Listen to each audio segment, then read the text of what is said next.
Hey, what's going on, everyone? Mike here in the BFH garage, and guess what time it is? It is finally time for me to work on my own Jeep instead of everybody else's crap. This has been an absolute long time coming. If you look over my shoulder back over there, you're going to see a cart full of parts. I put a little teaser video out earlier, and I've been collecting parts. There are some things on that cart, I'm embarrassed to say, but there are some things on that cart that are probably right around 5 years old that I just haven't prioritized the time to get to it. I'm either working on everybody else's stuff or I have other things going on in life because it just gets busy. But it is winter of 2025. We're middle towards the end of January, and it is time for me to give my Jeep some love. And when I mean give my Jeep some love, I'm talking a complete suspension rebuild. I'm going to talk about this entire process in whole. However, I am going to do this in a series of videos to help break it up. So if somebody's looking on how to outboard, there'll be a section on outboard. If somebody wants to know something about a mid-arm, there's going to be a section on the rear and then a section on the front. I'm going to try to break it up into smaller chunks so it's easier for people to reference and digest. I'm telling you what, I can't wait to get started. I've been doing a lot of prep work on this thing right now on other parts, axles, other parts, collecting parts, making brackets, all that silly stuff, and I'm going to talk about it as we go along. But before we get started doing anything, let's go see what kind of crap I have underneath my Jeep right now in the direction that I'm going to take it. All right, I got the driver's side wheels off so you can see everything a little bit better here, what I got going on. When I first bought my Jeep back in I believe it was 2012, it had a Pro Comp lift on it. I believe it was a 4-inch lift on it. The thing rode like a covered wagon, and I was then in the market to get a new suspension to improve my off-road capabilities. I went originally with a metal cloak 3.5-inch short arm lift. As you can see here, I still have the short arms. You'll notice those are Rock Jock springs. I put those in the meantime. I'm trying to break them in a little bit before I get down to dial into my suspension. I want to make sure if they're going to droop or sag at all, that little 1/4 inch, whatever they do, that occurs before I dial the suspension in. I originally went with the metal cloak track bars, front and rear springs, and control arms. So that's what I started off with. As I continue to grow my build, I bought a Savvy gas tank skid. This thing has been absolutely wonderful, taking a beating. As you can see, you'll get a couple dents here and there, but whatever, that's fine. I went with the Bilstein shocks. These shocks, if you have a lot of weight in your vehicle, I think they're a decent shock. There's not a lot of other shocks out there, I think, for the money that you can get as good a quality out of Bilstein as you can. Others like the Rancho 5000X get rave reviews.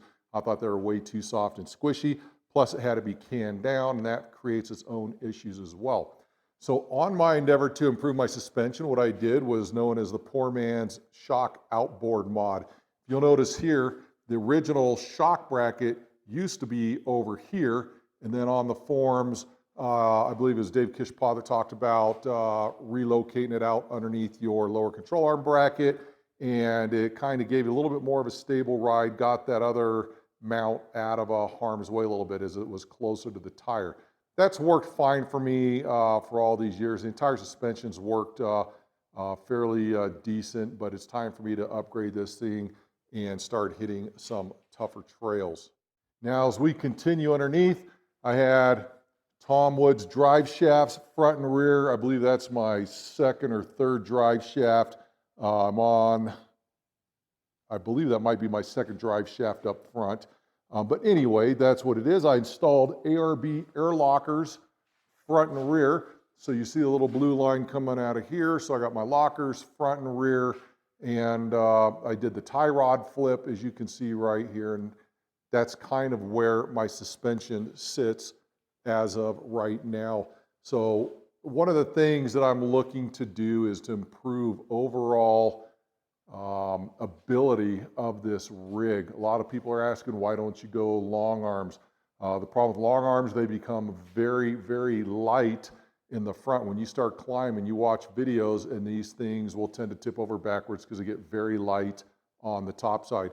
If you're doing strictly a street-driven rig, maybe they give you a better ride, I'm not sure. But one thing I could say for certain right now, that the best bang for the buck lift out there is going to be that Savvy mid-arm. So as we continue around the Jeep, you're going to see that I have an undercover fab belly skid and an aluminum engine skid. I don't know who made it, but it's something I picked up off the interwebs for cheap to get some engine protection under there, and I've used it since I've owned the Jeep. Now, I don't believe that I'm going to go with the Savvy Under Armour. I'm not sure yet. I haven't made that decision yet. That's something further down the road if I decide to do that. But as of right now, that skid I currently had is held up pretty good, although the additional clearance of that Savvy skid as it ramps up through the side. So you see how this one's flat all the way across? The Savvy one goes up at an angle. You get a little bit more clearance there. So, you know, that's neither here nor there right now. I'm trying to get suspension done. Skid work and all that stuff will happen later. When you look up to the frame rail here, if you remember, I have a video where I did the body lift relocation brackets, so the body mount relocation brackets. Those are up higher than stock. And then the other thing I did was the mini boat side rocker armor there. So that's been holding up really well. In fact, it's holding up so well that I'm not really hitting it on anything, because everything that used to catch on rocks isn't in the way anymore. It is absolutely cool since I put these on to see how much my game's changed in the off-road abilities there. So one of the other things I'm going to do besides the Savvy mid-arm is I'm going to do the Black Magic Brakes caliper flip. So that's a little bracket kit that will take your caliper, move it to the front side, and what that does, that is going to allow room for a shock outboard that's going to go right there. Part of the Savvy mid-arm thing that I absolutely love is that I'm going to be able to completely delete my rear track bar. So it'll be a triangulated parallel uppers, and then the lowers will go to the frame there, and then the front will be a parallel 3-link, and with retaining the track bar. So I have a Rock Jock track bar in there now that will stay in there for the suspension overhaul. One of the other things on my list that I need to get done is I'm going to, it's not really an outboard. If you look at the shock there, you can see it's already outboard of the frame, but I'm going to install a Poly Performance tower. That way I can fit an 11-inch travel Fox 2.0 remote reservoir. Now, talking about outboarding the rear, back there I'm going to go 12-inch Fox 2.0 smooth body remote reservoir, and that is going to be a game changer in the way this thing handles and rides. Looking at other things over here on my cart, you can see I got a box down there marked Hydro Assist. That's been sitting in a box for 5 years. So that's one of the things that I'm almost ashamed that I haven't done it yet, because I just haven't gotten to doing it. I want to make sure I do it right. I've just been kind of collecting parts, and it was kind of low on my priority list.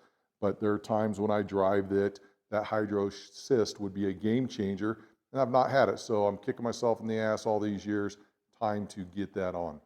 As you continue through my list here, or as my cart here, you're going to see I got the mid-arms, the Johnny joints. I got all the necessary hardware to go with that.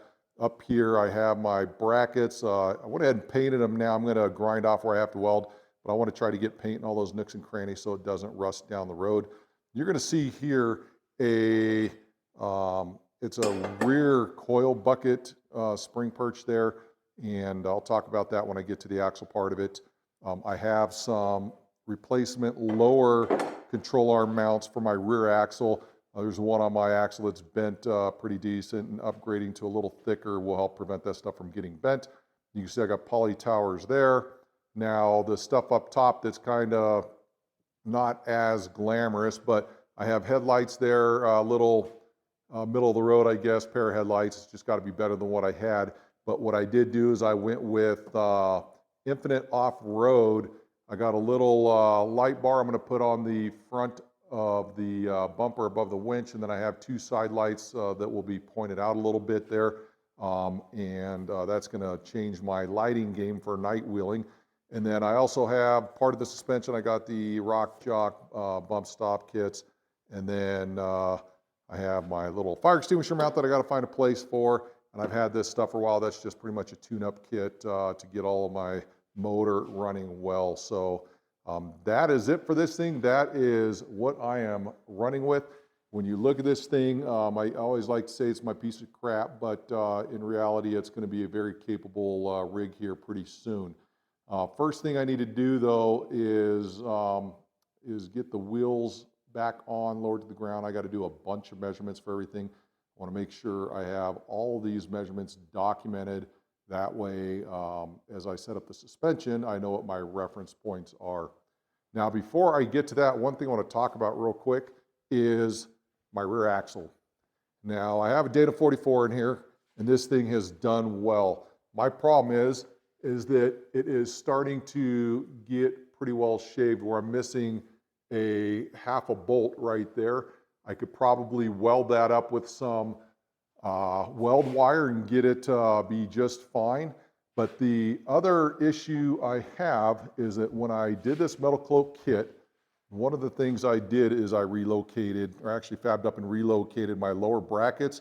I also relocated my lower spring perch, or the coil buckets, and trying to cut all that off to get it dialed into the new suspension is probably going to be more effort than I think it's worth right now. So luckily, I have a spare Dana 44 axle over here. I've had this for a couple years. It's just kind of a housing that I've collected, and I went and got it media blasted to get all the rust and everything off there. If you look at the coil bucket here, you're going to see that it was rusted through. I can almost poke my finger through there, so I'm going to replace those. That's why you saw the coil buckets over there on my rolling cart. So all the internals from my rear Dana 44 over there are going to come over and go into this axle. So it's a complete re-gear job for me to do, and it's going to involve a lot of work. Now, the other part of this is I need to remove all of these brackets. Since I'm triangulating the uppers, that means I don't need these. I'm relocating, or I'm sorry, I'm putting in new brackets for the lowers, so these have to come off. I'm putting in a new coil bucket here, that can come off. This shock mount can come off because I'm going to outboard. So the only thing that's going to be left on this axle in terms of brackets is going to be the sway bar mounts, and that's it. So for me right now, first job up is going to be getting this axle prepped. And then I can start welding on the mini truss for the rear and start getting everything going. This has been a long time coming, and I tell you what, I'm very, very excited.